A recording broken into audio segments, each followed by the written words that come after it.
Hello and welcome to Reggie's Recess, where you get real talk about real relationships. Of course, I am your host, Reggie Rogers, renowned relationship coach, author, television host, radio host, podcast host, and I've got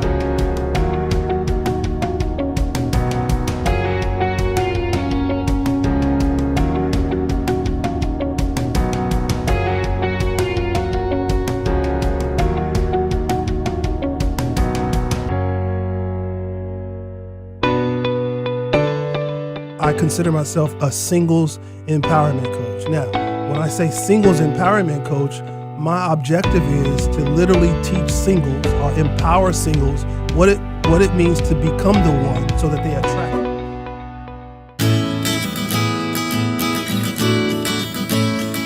You know, breaking up really is so hard. Breakups are never easy for anyone. And so this month, we're going to be talking about It's Over, I'm Sick.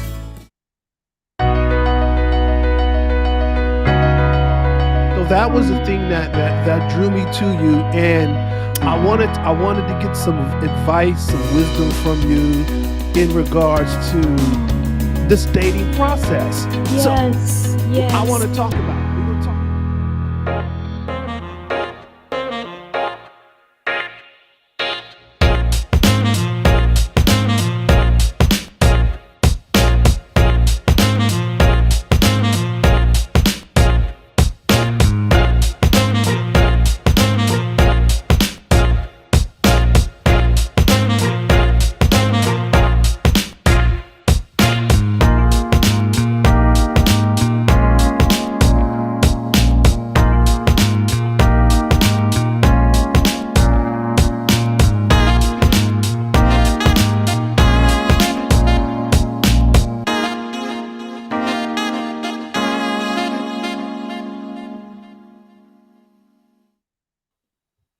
Hello and welcome to Reggie's Recess, where you get real talk, of course, about real relationships. I am your host, Reggie Rogers, #1 relationship coach, podcast host, television host, radio host.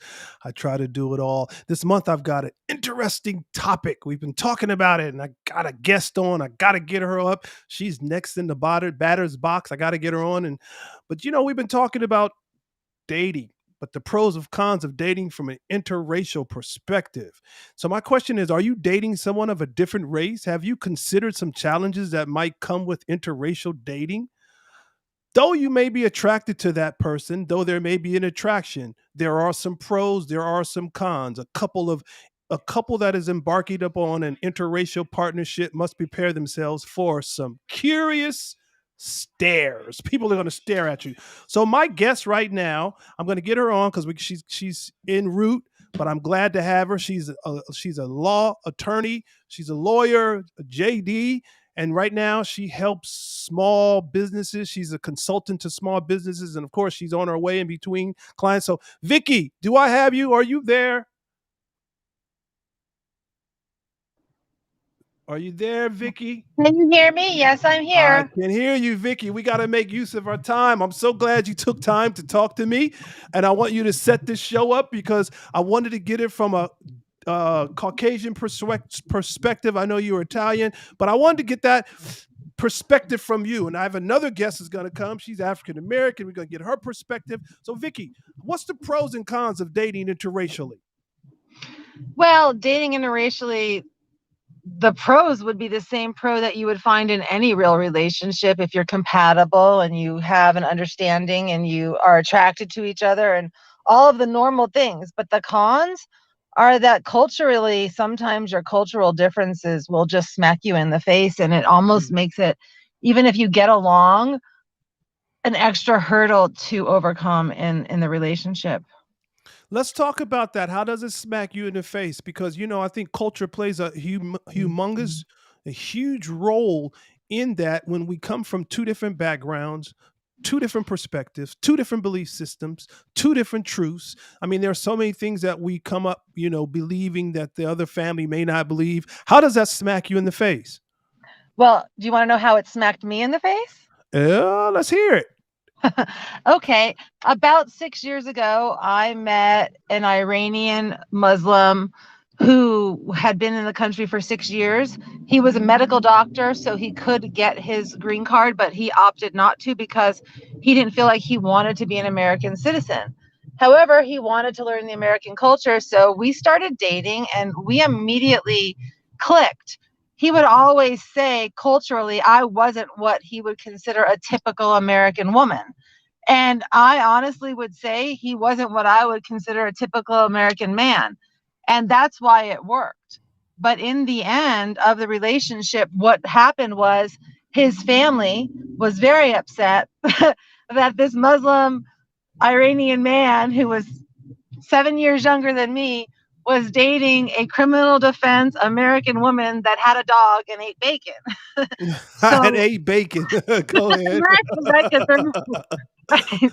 So culturally, we got along because I like to be very submissive in a relationship, and he was very dominating. And Okay. my family and all of my friends were like, "Why are you dating a Muslim? Don't you understand that this is never going to work out? You know, they're into Sharia law." And I was like, "Well, he's never exhibited that to me." So one day, about 7 or 8 months into our relationship, we were living together. His family, who was still in Iran, told him that he needed to get into an arranged marriage or they weren't going to give him his $2 million dowry because they did not want him getting close to an American woman. And at that point in time, he didn't see anything wrong with that because arranged marriages were part of his culture. And he had said that he was just going to make me his woman on the side and buy me a home and take care of me. And I would never have to worry about working. And he would just go and have his family the way his family wanted to with his kids. And at that point, I was like, oh, I don't think so.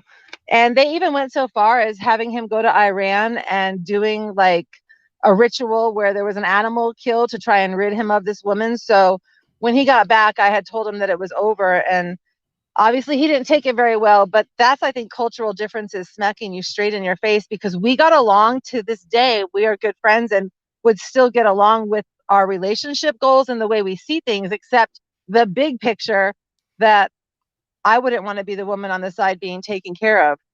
I don't know. Maybe if I had that opportunity now, I'd to be See, different. But see now, right now may be a different story, huh? yeah. But I could see how you said that came back to smack you in the face. I don't think people realize culturally the differences when it comes to interracial dating. There are belief systems that have been embedded from birth, from traditions, generationally. People believe things, and then you come in with your beliefs and your generational traditions, and so sometimes they just don't mesh. And that right there was a great scenario. So will you now date interracially or no? Okay, so prior to that, I was always at one point in my life I was 450 pounds and I was a very prominent criminal defense attorney. And I am the farthest person from racist in the world. Most of my clients were African American, and at that time it seemed like only guys that were interested in me were what you hear about how the those guys like to go after the women that they think have money, that have low self-esteem. And Okay. I was in a lot of situations like that, even unaware of it myself until like looking back on it many years later. And honestly, today I don't know that I would go into an interracial relationship, but I take everybody on a individual situation. So I guess if I met the right person and we clicked and we had an understanding, then I wouldn't say no, but it wouldn't be my first option. I would probably like to find myself a nice Italian guy. Wow. Wow. So your experience just hasn't been a pleasant experience for you. So that's why you would not want to go back in that direction. It's just because you haven't had a pleasant experience. It's not that I haven't had a pleasant experience. I wasn't the right person either at that time. But Okay. now, being who I am at my age, going to be 50 in March, and I've never been married and I don't have kids. And for me, why would I want to add more hurdles to a relationship that I already know every time I've done that in the past didn't work out? No, I'm not saying I wouldn't do it, but I'm Right. just saying if I had my preference, I would love to find somebody. I mean, you're calling me a Caucasian, but I actually don't feel like I'm Caucasian. I feel like I'm Italian. And so, Okay. I mean, our culture is different too. So A lot of like normal white guys might not like me because they're going to say I'm too loud, I talk with my hands, I'm too opinionated.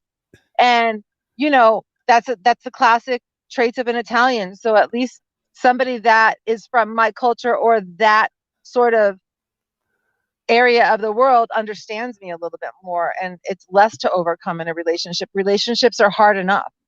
Well, you know, they say African American women are too loud and they talk with their head and their head gestures, hand gestures. And you know, my next guest, we're going to talk about that too. It's funny you said that, but you said that's an Italian thing. You know, I think it's just a woman thing, you know, because you guys are so emotional, but that's another show for another time. What? I'm And not I know you emotional. got to go, but, so if you're just tuning in this month, we're talking about the pros and cons of interracial dating.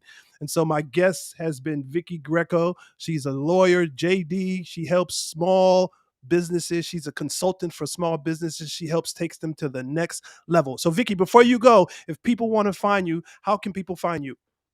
They can go to silentgconsulting.com, and that's my website. Say it Or they again can one more Google time. One more time. Give it si- one more time. silentgconsulting.com. Remember, never let them see you coming like the silent G in lasagna. Got it. I love it, Vicky. Hey, thank you for being my guest today. You're very transparent. You're very upfront. It's been good. I think you kicked off the show really, really well. We're going to take a commercial break and we will be right back with our next guest after this commercial. Hi, I'm Ernest L. Thomas from the Waldens, and you need to download the Win Network app now, or else it's gonna be tragic. Tragic!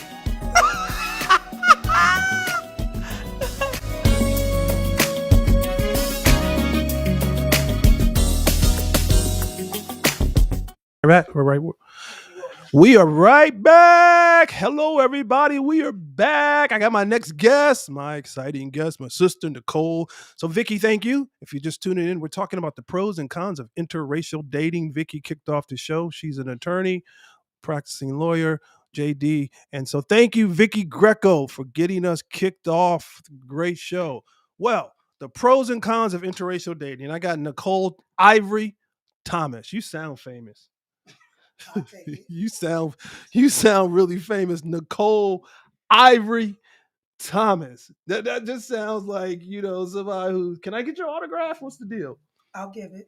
So were you able to listen to some of the things that Vicky said in terms of interracial dating? How she I talked did hear her about perspective. culturally, you heard her I perspective. did. I want to jump right into it with you because when we talk about she talked about dating African American men. She talked about dating someone who actually was a Muslim. But I want to hear it from an African American woman dating a Caucasian man. I want to hear some of the challenges. I want to hear some of the pros. So let's start here, Nicole. Uh, how did you feel the first time you dated outside your race? What was that feeling you had when you guys went out? Did you think people were staring at you? How did you feel? Well, let me just start off saying that I never thought I would be a woman who would date outside their race. Okay. I've always felt like most cultures and races, you kind of stick with your own. But as you evolve in the world, you realize sometimes that dating outside your race can be a benefit to you in a lot of different ways. It's culturally interesting, the diverseness, and different things like that, the things that you can learn from somebody else. But the challenges are you and that person get along fine. But then you have their friends, their families, outside influence, society that turns that into a circus. So then it turns into everybody else's opinions and things like that, which certainly turns into an issue. So how did you feel like if you guys were sitting in a restaurant? Did you feel that there were extra stares? Were you conscious of the fact that you felt like you guys felt like an outcast? How did you feel sitting there? I'm just I curious. certainly feel like people stare at you, and I'm definitely not insensitive, possessive, nervous, or anything about people looking at me. But you certainly find that people look at you in different ways. Sometimes they smile, sometimes they look at you in like disbelief or I can't believe that. Because now you're looking at people's expression and you're trying to figure out, I wonder what they're thinking. Not as if you really care, but it's so obvious that they care. Now you're engaged with that as well. I don't think when here's what I don't believe that when we go into these encounters, these relationships, and I don't know that we put all that thought into it. I don't think that we understand all the accoutrements that come along with dating outside your race. There are a lot of particulars and dynamics that you discover once you get into it. You discover your belief systems are not the same. You discover things that you've done traditionally. It's not the same. You could pull a song out of the air that is so prevalent in your culture, and then you say that song thinking that other person's going to know exactly what you're saying, Mm-hmm. and they're looking at you like, oh my God, what did you just say? Like, Right. I don't understand. What are you saying? Like, but if you said that to someone that was the same color, they would get it right away. Correct. So for you, what were some of the challenges? Because that's interesting, because I don't know that we put all of the thought into it, but I think it could be a great dynamic. It's just you got to have some patience with it. I think the main thing is having an understanding with your dialogue. Because sometimes the way that we deliver information and the way that another race may deliver information, they may misconstrue what you're saying, but you're saying something that they should understand. So you definitely have to be mindful and not assume that a person understands you, what you mean. So you kind of have to dig into and realize that this person really may not know what you mean. Or if I present something to you as an African American man, and now I'm with the Caucasian man and present the same thing, the reception may be different because of the culture. Okay, let me look over here. We've got somebody in the chat room says, I'm a white guy that has been dating a woman of color for over 40 years and a no ox child. I don't know what that means, but okay, so they have a mixed son, no ox child. Got somebody else there said, hey there. Okay, hey Maria, what's happening? And then I see something else. Let's see. That is not interracial. That is intercultural. Okay, we could talk about intercultural. It doesn't, no problem. Intercultural, but intercultural has to start through interracial.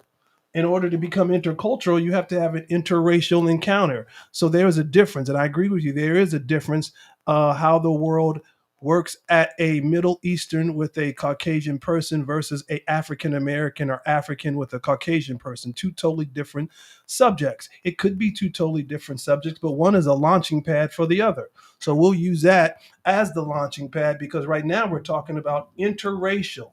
But ultimately, as you're dealing with interracial dynamics, then you have to deal with the intercultural dynamics. So yes, they're two different subjects, or they can be, but they can also be tied together, because ultimately you're dealing with two people who have been raised culturally different. But if you're going to bring or blend the two together, then you're going to have to at some point tackle that issue of the culture. There's a cultural difference. So certainly appreciate you, Doug. Thank you so very much. What's that say? What's your word? You go, girl. Doug, you just all in it. What did you enjoy? Thank you, Doug. We appreciate you. So what did you enjoy the most? That's a great question. Doug wants to know, what did you enjoy the most in terms of when you dated outside your race? I think one thing that I've experienced. Doug, we appreciate you. Thank you. What I really find is when I date outside my race, the men that I'm with are very proud to be with me. Okay. I think that they subconsciously know that people are going to look at us, that it's going to be a little bit different. So for them to be white American, they embrace me, they hold my hand, they hug me. They're letting the other people know, no, we're together. She's with me and I'm proud to be with her. So I think that helps you if you're uncomfortable in the situation, or if people give you stares, you're like, wow, this man that I'm with, he's proud to be with me. He's not concerned about the stereotypes or the stares. And that makes you feel good as a woman, makes you feel protected. I want to talk about that. We're going to jump on that because you just opened up something that I really want to tackle. I'm going to give you a chance to think about it, because we're going to take a break and we're going to come back. We're going to listen to some music, but when we come back, we're going to talk about that, because when you date African American men, you don't feel like they're proud to be with you. You don't feel like they want to hold your hand. You don't feel like you're at the forefront. We'll talk about that when you come back, because you just opened up something that I definitely want to go. Those of you that are listening to us on Facebook Live today, we appreciate you tuning in on Facebook Live. You've already seen the commercial about the Win Network. If you have not downloaded the Win Network, please take the time, download the Win Network. Go to www.winnetwork.com, download us. You can see us, you can download that, and then you can see us Monday through Friday on the Win Network at 11 a.m. Pacific Standard Time, Monday through Friday. So some of you are watching us on Facebook Live. We do this as a teaser, but really we're on the Win Network. But we do this because we want to incorporate you. And then some of you will hear us tonight on 87.9 Heat FM Charlotte. We're there every week. So we have multiple platforms that you can listen to us on. We're going to take a short break. We'll be right back after this song by Michael Wave. The song is Love You Like You Have Never Been Loved. This is so appropriate because when I come back to you, Nicole, we're going to tackle that. Love You Like You Never Been Loved. We'll be right back. 1, 2, 3.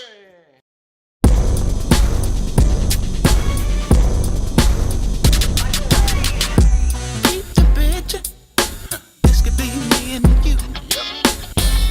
Pull out your feelings. I know you want it too. 'Cause I got the feeling all in my bones. You waking up the monkey with the gorilla trying to get you to moan. You look so good all by yourself. The way I see it, I think you're gonna need some help.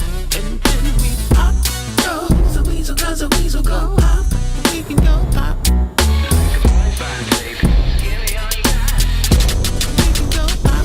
Let me love you like you need to be loved. Love you like you need to be loved. Like you need to be loved, baby. Love you like you need to be loved. Baby, baby.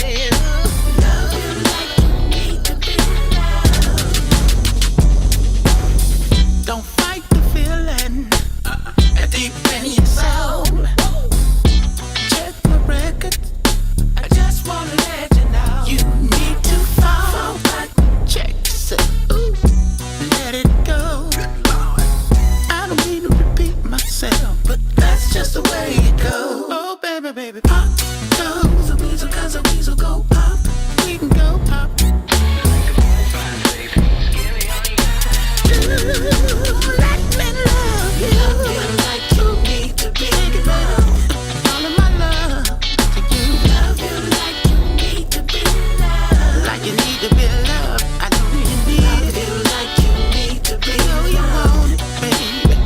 Let me love you like you need to be loved. Like you need to be loved. I wanna love you like you need it.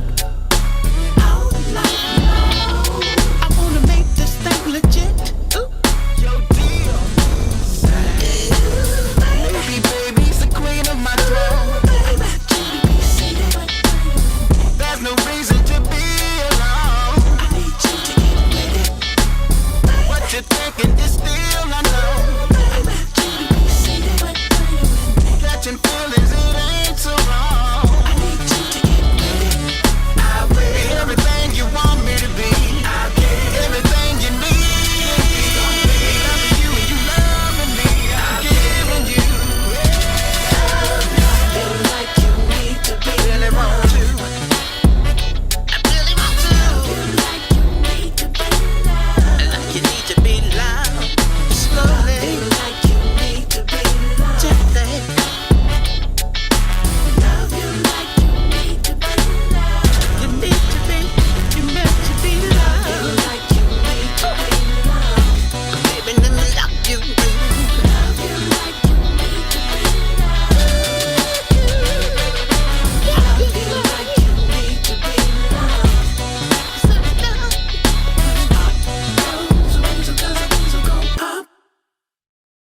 What are you saying? And we are back. Reggie's Recess, where you get real talk about real relationships. Of course, I am your host, C. Reggie Rogers, #1 relationship coach. And my guest today is Nicole Ivory Thomas. Y'all hear that? Nicole Ivory Thomas. So before the break, you talked about how when you date Caucasian men, in particularly, you feel like they make you the focus.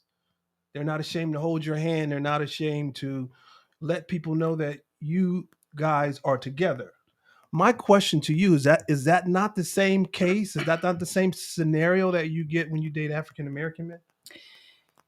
I don't think that's really an open and shut question Okay. because people can take a response as if one is better than the other. They're Okay. just different. Okay. They're different. I'll use a different analogy.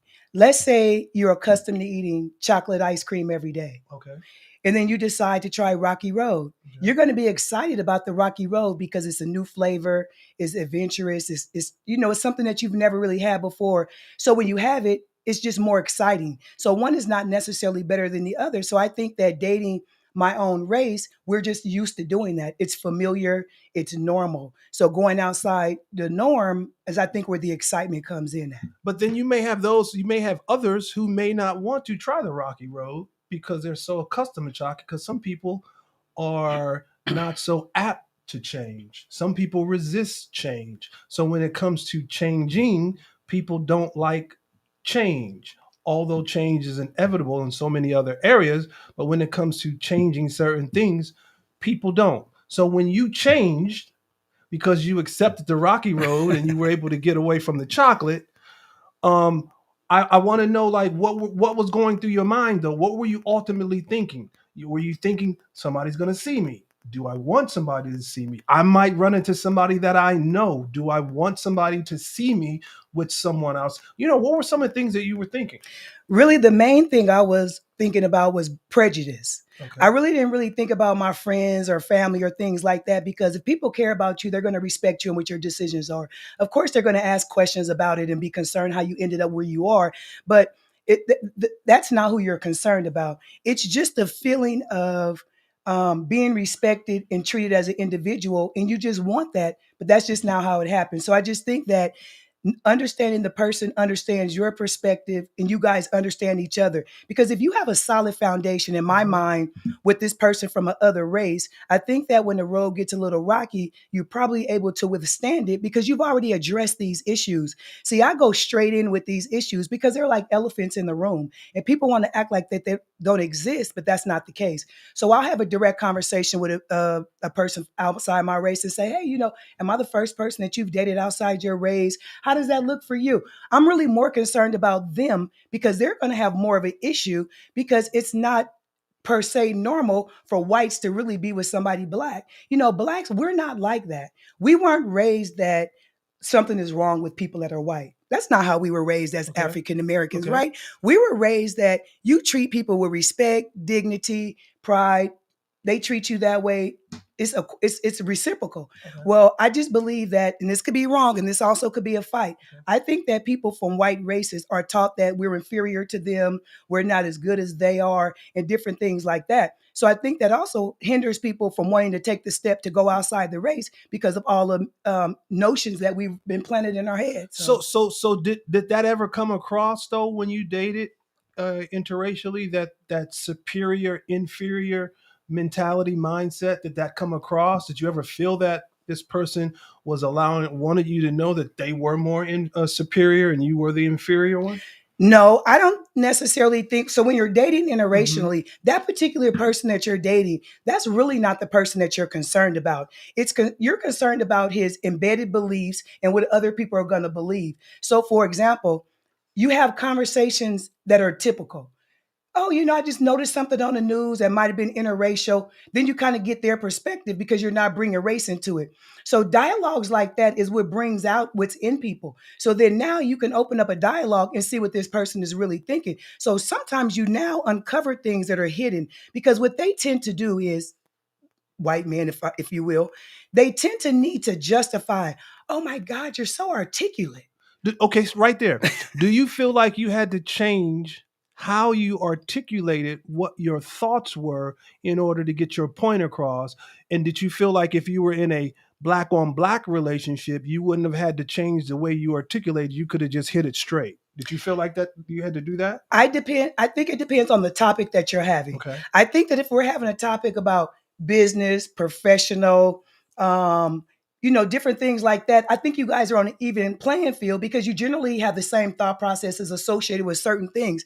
But when now it becomes sticky, for example, when you discuss police brutality, for example, when you get into issues like those, that's when the challenges come in at, because now the white man's perspective, he doesn't see police brutality from the vantage point that I do as a Black woman, even though police brutality hasn't affected me personally as a woman, but as a man, as a Black man with brothers and different things like that, we just know that those are things that hit close to home, whereas they don't understand it. They really believe that sometimes it was an unfortunate situation and it just happened to be black and white. And I'm looking at the same situation and I'm thinking, absolutely not. That's not what it was. This is really racial. And it's not because I think that everything that's associated with black and white is racial. I like that. Now I have a question for you over here. Audi wants to know, were you cared for in a different kind of way dating outside your race? Good question, Audi. Thank you. I'm really going to say yes. I do believe that. And I'm not sure, and I'm not saying because one is better than the other one. Again, I'm not sure if it's just because that's how they operate as men, and that's how they were raised and came up and were taught to treat women. Because remember, everybody is raised and taught differently. But I do find that white men are very in tune to you. They're very interested in knowing about you. They're very interested in taking care of you. Okay. It's something about a white men like to take care of them. I'm professional. I'm independent. I don't need to be taken care of. But it's really nice when they just volunteer to do that without you asking. Let me ask you a question, though. Is it because it's something new and because you're just so immune to how African American men treat you and you're just so immune to it because that's all you dated? So now it's because now you have transitioned into something new. Is there really that big of a difference? It's just something new for you and you feel something new, so it feels wonderful. It feels amazing because it's something new. But is it just because it's something new and you're just so immune to dating African American? Do you ever look at it from that perspective? I think that's exactly what it is. And I'll tell you the reason why. Because I still have the same premise that I want from men in certain levels of respect. Mm-hmm. So it doesn't matter if you're African American, white, Asian, you still open up the car door for me. If we go out to eat, you still pull out my chair at dinner. So these are things that happen. So because of those things that happen, those are across the board, no matter what your race is. Okay. So no, that's why I keep saying one is not better than the other. It's just different. It goes back to the Rocky Road ice cream. Okay. I still like chocolate. I like vanilla. Guess what? Rocky Road is a combination. It's a mixture. So for me, I can meet a African American man today, and he'd be a great guy, and I'm gonna like him. So it's not as if now I date outside my race and I don't date in my race again. It's whoever, So that means you got to try Neapolitan. Forget the Rocky Roads. You got to go to Neapolitan because Neapolitan comes with vanilla, chocolate, and strawberry. You understand? So listen, I'm hearing somebody over here in the chat room saying, Susan says white men only want a black woman for one reason. She was very blunt. Sex. She was very blunt. Susan, we appreciate your candor and your transparency. We appreciate your honesty and your sincerity. Let's talk about that. Do you think that white men only want? That's like really saying, though, that's a blanket statement. That's like saying black men only want white women for one thing: sex. So do you think the reversal of that is the same? We chuckled when we first, that's why we chuckled initially. But let's talk about it, because to me, this topic is something that we really need to touch on, because we live in a country right now that's so divided, and the divisiveness of the country right now, we need to have these type of conversations. Because I like the new millennials coming up. They don't really see the color, but our generations, the generation right below, it's still that color issue, that those barriers they still exist. And so, as you said, once you started to go out and you were in public, people started to stare. You're going to get that. Do you think, though, that it goes back to that superior, inferior?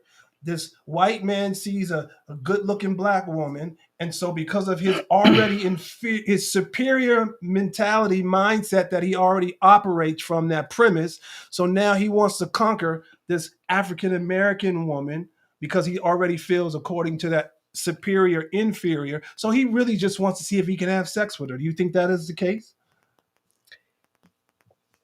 So now that means that I have to expose if I've had sex with white men No, or you not. don't have to expose that. I'm not asking that. I don't want to know your personal. That's not. I'm not here for that. I mean, that's not what this is about. I want to know. Do you think that is their mission? Do you think that is their agenda? Do you think that is their MO, their modus operandi? Is that what they're going after? I think that everything is situational. And the Okay. reason why I say situational, because if somebody is a user or if somebody wants to take advantage of a woman, I'm not so sure that you're necessarily just going outside your race to be that person. I think that maybe that's part of who you are. Now, I can say that maybe white men might want to try out sex as something to do, maybe a notch in their belt on their bucket list. But I also think that black men do the same. Any man, I think, Well, will do Men that. are hunters. Correct. That's So the natural instinct. So I just think that, again, if you know who you are and what you want, and you present that to no matter what color the man is, I think then you all need to discuss that, because sex, think about it, sex is a part of a conversation. It's part of getting to know each other. I've never dated a white man that just approached me about sex. Okay. Sex was never just something that was forefront. I think that they're more afraid to bring up sex. Okay. I think that they wait to do it. I think they want to tiptoe around it, because I think that they're already not sure how the conversation is going to go and where it's going to go. So for them to lead with sex, I don't think that's what they do. Okay. I've got something over here in the chat room. Susan is I like Susan. I like her. Susan has said to us, black men want white women to dominate because sisters don't play that. Is that the truth, Nicole? Sisters don't play that? I'm just curious. Okay, so hold on. Our last guest, which was Italian, okay, so she was of a different persuasion. She said she dated black men, and she said that she didn't mind being submissive. That's what she said, right? And correct. So she had said she had no problem being submissive because that's her personality. So do you not think, as an African American woman, Nicole, that sisters mind being submissive? So this is a whole nother topic, but it's a great topic because I'm going to tie it into what we're discussing. Because you and I actually had a conversation similar to this a day or so ago. I think that we have to understand that because you're professional or independent, the first thing a man thinks is a woman is not submissive, or if they have their own opinion, they think that you're not submissive. I think the myth is because we're vocal that, oh my God, she doesn't want a man, she wants to boss him, she want to dominate him. Absolutely not. Because what people forget, though, Regi, is the reason why women are strong the way that we are. We know historically our families were broken up. They separated fathers from children and husbands and wives and different things like that. So families for black people was something that they didn't see as something of importance. So what did that mean for the black woman? They had to raise their children. They had to get educated. They had to go work. They had to work 2 and 3 jobs. A man wasn't there for a variety of reasons. Not talking about the black man because it wasn't always their fault. But the point is, because we had now become professional, independent, some of the black men now think, oh my God, she doesn't want me, or she makes more money than me, this, whatever the case may be. So then we find, as black women, as Susan said, they go outside the race because now they think that if they go get a white woman, she's not as opinionated, she's not as vocal, whereas they find black women to be combative and argumentative. No, it's not combative and argumentative. How about respect us for want to be respected as a black woman, because we already know that being respected as a black man is at a minimal. We're right behind you with that. So then how come we can't come together on a foundation and be solid and firm? Why does it have to be one is better than the other, one just wants sex? You may just fall in love with somebody outside the race. You understand what I'm saying? But so do you find then that the respect level is higher from one race to the other, from the male counterpart? If it's a white male, black male, maybe the respect level is higher if it's a white male to a black woman, or do you find that there's a deficit from the respect level from your own, a black male to a black female? Absolutely not. I dated a white guy And he cheated on me. Okay.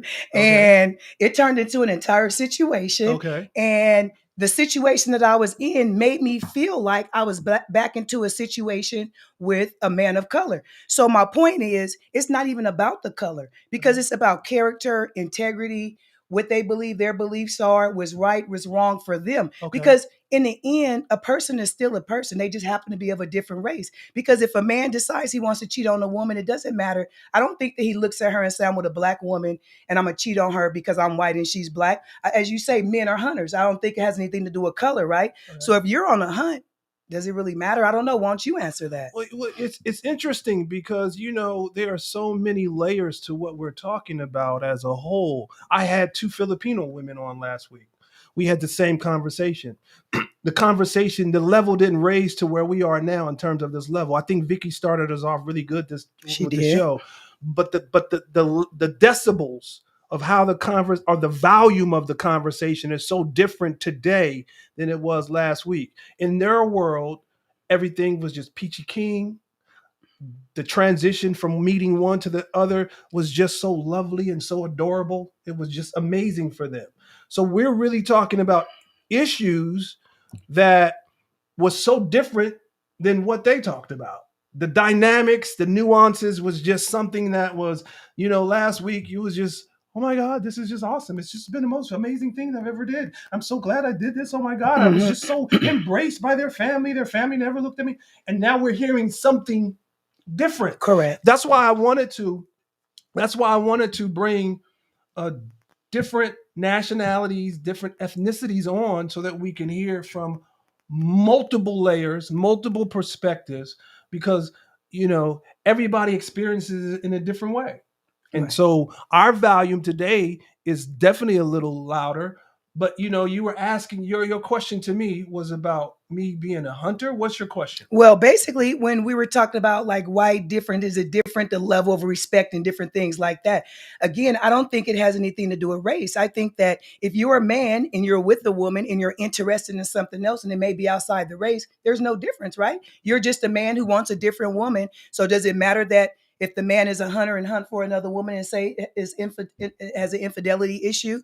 Does it matter because he's white and she's black? I don't think so. No, I think a man is going to be a man, in regardless to however that looks or however that feels. Some men are just going to be a man, and that doesn't mean, and men don't take this as negative. I don't mean that it's a negative thing. We're just going to be who we are, and unfortunately, who we are hunters, we are warriors. That's our natural instinct to hunt and go after a prey.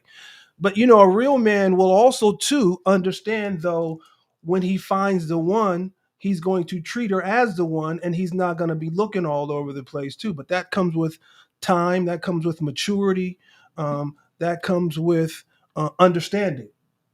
Right. Unfortunately, some men never mature. So some men never take the time to really get to know who they really are, so that they can put the time in to really develop to be that. Right. So that warrior and that warrior instinct is going to always be a problem.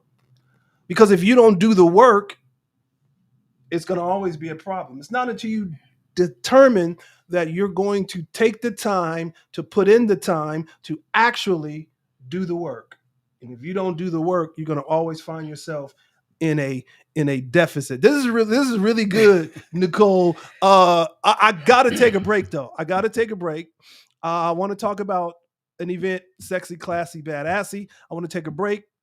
And then I'm going to come back right after that. We're going to finish off this conversation. You guys in the chat, keep throwing those chats out there. We certainly appreciate you. Those of you who are watching us on Facebook Live, thank you. Like this and share this with as many people as you can. This is what I call a delightful dialogue. It's a delicious dialogue. So share this with as many people as you can. Those of you that will hear us on 87.9 Heat FM Charlotte, tonight, we want you to tune in. You're gonna be in for a treat. 87.9 Heat FM Charlotte. Thank you for listening as well. And then those of you that are watching us on the Win Network, we certainly appreciate you watching us on the Win Network. And then some of you will catch us on YouTube. We're on YouTube as well. So we have multiple platforms that you could see us on. But we're going to take a little small break. We want to talk about this Sexy, Classy, Badassy that we have coming up. And so Sexy, Classy, Badassy is really We want to know, are you confident? Are you competent? And are you comfortable? Which equates to, are you sexy? Are you classy? Are you badassy? We're looking for all women, shapes, sizes, and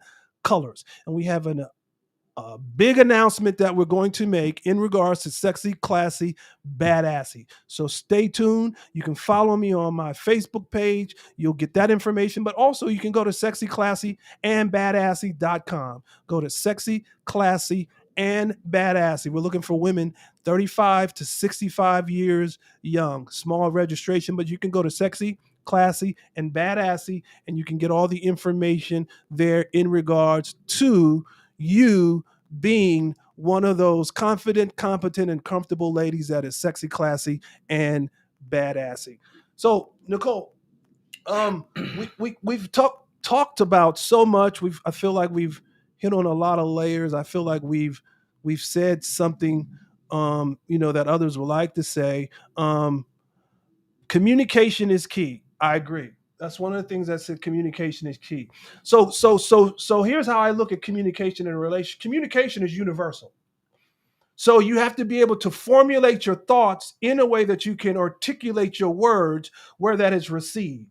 That's why it's important not to say words that you don't mean, because when you say words that you don't mean, you can't pull those back.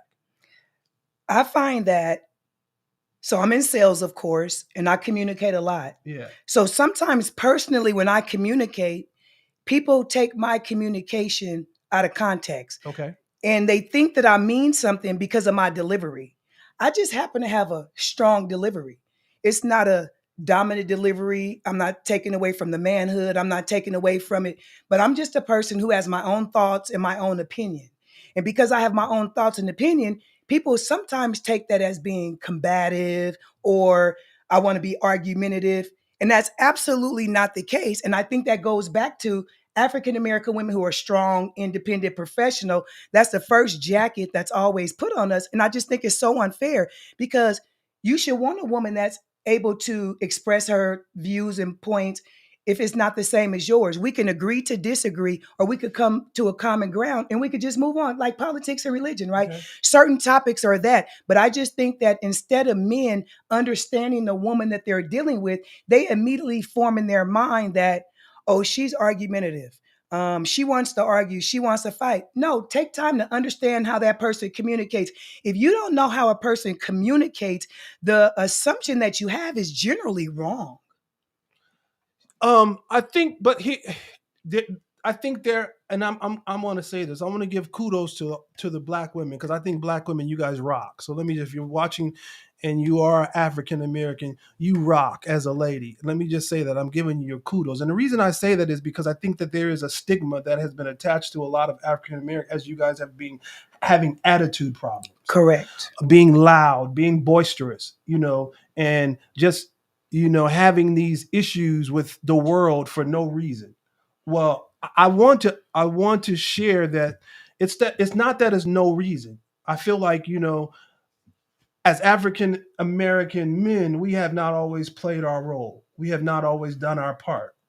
So you all have had to be the father, the mother, the educator, the teacher. You guys have had to do so much, and you guys have worn it well, and you've done it well. You just got to a place in your life where you got tired of taking the BS.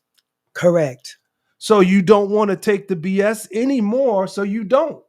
And it may come across as if you have issues, attitudinal issues, but you guys really don't have attitude problems. You just want to be appreciated for the strong women that you are. And if people don't know the background and the history of what you guys have had to come through and come out of, that's how it will always come across. Somebody just texted and said, "Who is this star sitting next to me?"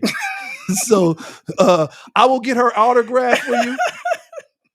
I will make sure we get her autograph for you, so that you will have that autograph, because she is a star. She's a rising star. And as Fat Joe said, she's going all the way to the top. If they ask you how to find her, just go to the top, because that's where she's going. But that has been the issue, and that has been the case. And you guys have worn it extremely well. Right. So if you do decide to go outside of your race, I'm not judging anybody, because everybody has a preference. Everybody has a preference, something they prefer. If that's what you decide and that's what you determine, hey, listen, you're grown. You know how to handle you and do Right. you. So however you determine as an African American woman, hey, listen, I got your back. I have something to say in the defense of women. I'm sure it's a lot of women right now online and they're cringing. This is what they're probably thinking, and I want you to answer this. Yes. We don't have an issue with Black men going outside their race, but why do they always wait till they make it to the top and then go handpick a woman outside their race when those women were not with them in the trenches? Yeah. To get to where they got to. That's what I want to know. That's a heck of a question. Yes, indeed. But I'm going to tell you, it's a lot of those African American men that get to the top, it started at the bottom. So it's a seed that has been planted at the bottom that said, okay, this guy is a natural born athlete. So what's going to happen is he's been embraced by the Caucasian family because the Caucasian family wants him to hang with their son Johnny because he's a natural born athlete. So he gets to start doing things with that family that he would never be able to do in the hood. Okay. So he starts hanging with that family embraces him. And then when he goes back to the hood, he's looking at the hood like, wow. He's looking at where he just came from. He's looking at his hood. He's looking at where he just came from. He's thinking, wow. So they start to plant that seed in him early. And so once he gets to a certain level, remember, he's already looking at the hood like he's feeling like he's a little bit better already. Right. So in his mind, he feels like he has been embraced by the other race. So it's not a problem for him to go get a woman of another race because he feels like he's already embraced. Got it. And the reason he's embraced is because he is an athlete, is because he has some money, and because he has done something that other family could say, oh, my daughter is engaged to whomever, because now the world knows who he is. Right. But if it was just a standard, typical person, it probably wouldn't be embraced like that. So there are a lot of dynamics that come along with that. But I think it starts early on. I think the seed is planted early on. It's not so much that he waited until he made it. He already had the seed planted early so that seed just festered, hung in there, and it just matured and now sprouted, and that's what he became. I'm going to tie in why white men pick certain type of Black women to take Let's home. talk about it. I think that when they do select you, you're professional. They have to have a good talking point to justify why they're with you. Because I don't think that the average white man is going to get a basic woman of color. Okay. For example, me, if I'm dating somebody outside the race, they could say, oh, she's a luxury real estate connoisseur. She sells luxury cars and houses. Right. She has online businesses. So he's able to sell me onto his friends and onto his family. And just like the athlete who has the white woman, he can sell that to his community also because she's opened doors for him, the family, etc. Right. So I think that when we do go outside our race professionally, I think that you have to be able to show up for a white race, maybe not a Black one, but for a white one, because a Black man can bring a white woman, you guys forgive me, from the trailer park to the hood, and we're not going to kick him out the hood. But a white man cannot take a hood woman to his and put her in his environment. I mean, it's not to say that has never happened, but it's rare that when it does. That's all we're saying, right? So it's rare when correct. It does happen. So I think that the difference is a Black man is going to handpick a Black woman. I'm not saying a Black man is not going to handpick a white woman, but I'm just saying I think that's more factual because I think men pick women a little differently, Yeah. But for a white man to bring a Black woman in, you have to be somebody. I don't think you just go be basic. I might be wrong. Well, can I get a chime in, somebody? That's good perspective. Looking at that, it's a whole nother show. Clayton Kayson has a comment on there. He is an athlete. He has some money, or he is a movie star. I mean, we realize that, and that is definitely. But I got to take a break because my time is going so fast. We're having so much fun, but I got to take a break. If you want to be a sponsor for Reggie's Recess, I'm going to show you how you could be a sponsor, and we'll be right back after this. Hello. Thank you for watching and being a friend to Reggie's Recess. We're on a mission. Our goal is to empower 1 million women. It costs a great deal of money to keep this mission moving forward. We have created a wonderful opportunity for our viewers and friends to align themselves with us so that we can achieve this goal. Please consider making a conscious decision to be a supporter and sponsor. We have 3 levels. Silver at $100. You'll receive a C. Regi Rogers signature one-man woman t-shirt. Gold at $250. You'll receive a C. Regi Rogers signature one-man woman t-shirt and baseball hat. Platinum at $500. You'll receive a one-man woman baseball hat, t-shirt, a C. Regi Rogers book and workbook entitled Love at First Spirit. For your gift to the show and C. Regi Rogers' #1 relationship coach, you get a piece of the One-Man Woman Tour memorabilia. Go to www.cregirogers.com, click on the link Sponsorship or Cash App, $CLOYDRODGERS. If you like our merchandise, you can actually order your t-shirts, hats, and books. Go to www.onemanwoman.com. So we're back, Reggie's Recess. Thank you for tuning in today. And we've been talking about the pros and cons of interracial dating. And it's been a delicious dialogue. It's been a delightful dialogue. Got my sis here. And so we've been talking about many, many layers of this interracial dating and some of the things that people experience, some of the experiences that people have to go through while being in interracial dating. So thank you, Viki Greco, for starting the show off. She's a lawyer, and we appreciate her perspective on interracial dating. Thank you for starting us off, Viki. Nicole, you've been a wonderful guest. We're wrapping up time. We got to get ready to get out of here. I actually got about 3 minutes left, Nicole. Is there anything you want to say that we may have missed? I think we talked about quite a bit. Yeah, I just want to also in conclusion, I never wanted anyone to believe that I think one race is better than the other race. They're just different. I don't think it's anything wrong with interracial dating. I just think that people have to be true to who they are. And if that's what you want to do, just own it and be strong in it. And I just want to tell everybody, follow me on Instagram at Own Vegas Real Estate. Own it. That's Own me. Vegas Real Estate. Own it. Yes. Facebook, Nicole Ivory Thomas, Real Estate Connoisseur. That's it. Own Vegas Real Estate. Make sure you guys follow Nicole, and that's Nicole Ivory Thomas. So I got to close, and I want to close with these closing remarks. With so much emphasis on diversity, equality, and multiculturalism, interracial dating should no longer be a taboo. Most people would outwardly agree that there isn't anything wrong with dating outside of one's race. Many people are of the opinion that you can't help who you love.